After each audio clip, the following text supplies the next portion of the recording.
So today we're going to talk about Juice Plus. A couple of my patients have asked me about that. And the question automatically comes up, is Juice Plus a valid, worthwhile supplement? Or is it another one of those supplements multi-level marketing scams? What's the information behind it? Because I'm in prevention, and because I'm clear that the literature does support some supplements, I get a lot of questions about supplements, and so we'll talk about it. My name is Brewer. I'm a physician, a founder and medical director for Prevmed. We do heart attack, stroke, cancer, disability prevention.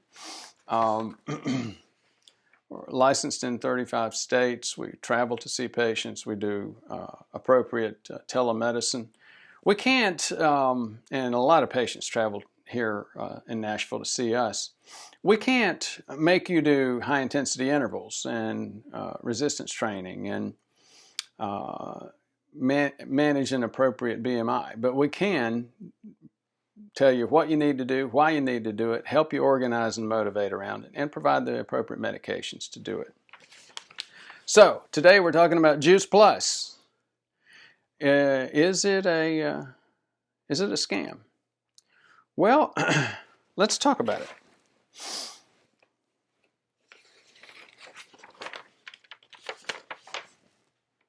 Well, first of all, what is Juice Plus?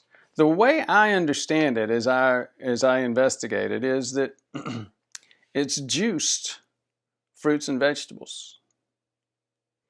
I believe the carbs have to have been removed because it has some vegetable components in it and fruit components in it that have significant carbs.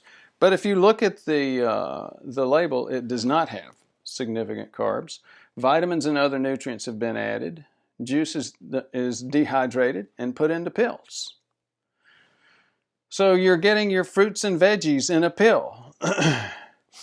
You can evidently get a lot more fruit and veggie out of a pill than eating fruit and veggies.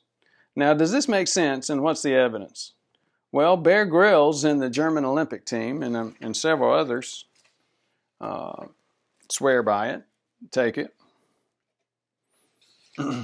I'm not sure that those are the greatest, most reliable resources for science. Now, when you start getting into the science, they've got a lot of critics, both in the science area and the regulatory area, like the UC Berkeley Wellness Newsletter.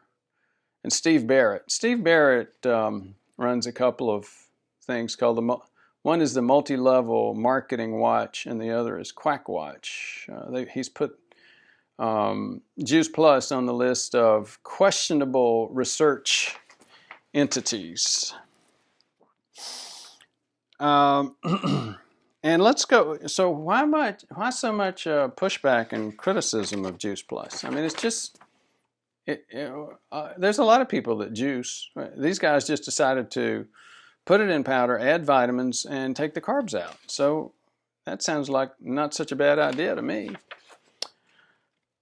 Well, here's, I mentioned multi-level marketing watch, Steve Barrett. Here's one of his multiple complaints about the group.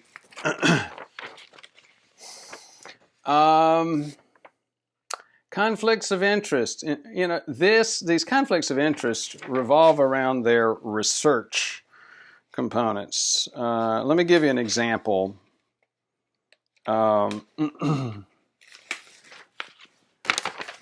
This example is with the John Wise episode.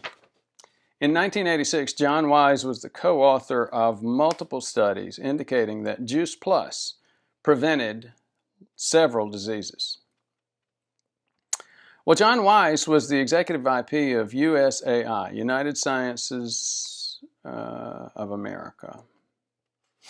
It was a multi-level marketing group. It sold vitamins and supplements, and in 1987 it was shut down by several states and federal regulators for making false marketing claims.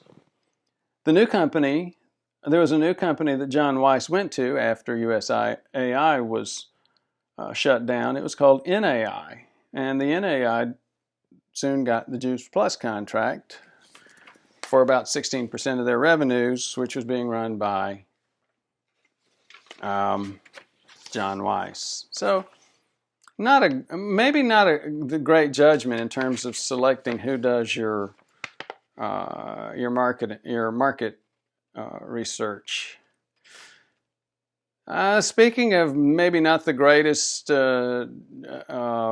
luck or choices with marketing, then they decided, you know what? There's a great athlete endorsement connection here. There's an athlete named O.J. Simpson, known as the Juice. Really good athlete, very popular, doing a lot of endorsements.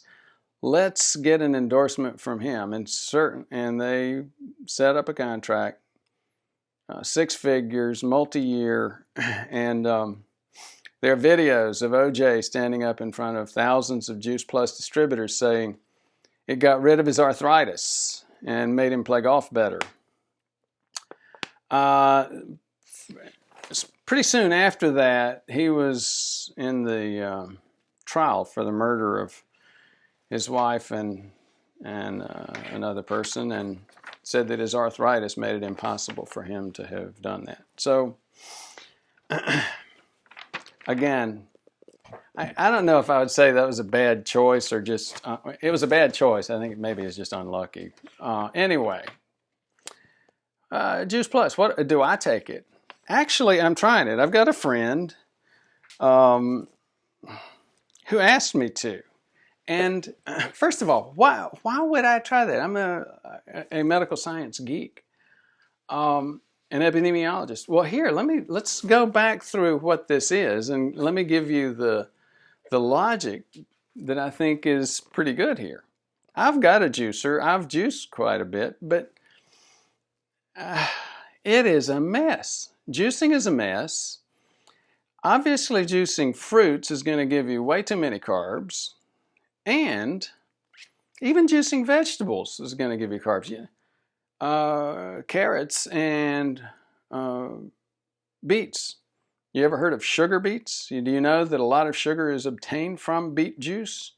I'm insulin resistant, as are most people in their 60s. So I've often thought, man, it'd be neat if somebody came up with the idea of juicing, dehydrating it, making it available, taking the carbs out. That's exactly what Juice Plus does. Now, so I've taken it a month or two. Do I feel better? Well, I continue to feel better and better. Now, that gets into the issue of, does that mean Juice Plus did it? There's no way I can tell. There are 2 products here. One is vegetables, where they do that process to vegetables. The other is to fruit. And as you can see, very few carbs. The idea is, you can get a whole bunch of fruits and vegetables without overloading with carbs and having to eat too much. Again, I don't know if that's true or not. Will I continue it? Let's get back to that concept of an N of 1. N means the number of people in your research project. With the growing importance of genetics, and with the fact that prevention gets a lot of people in there who criticize the standards of medicine, and I do too. There's a lot of things about the standards of medicine I criticize. For example, statins, things like that. Or how they focus on LDL and statins and tend to forget about inflammation. Yes, and I've studied genetics.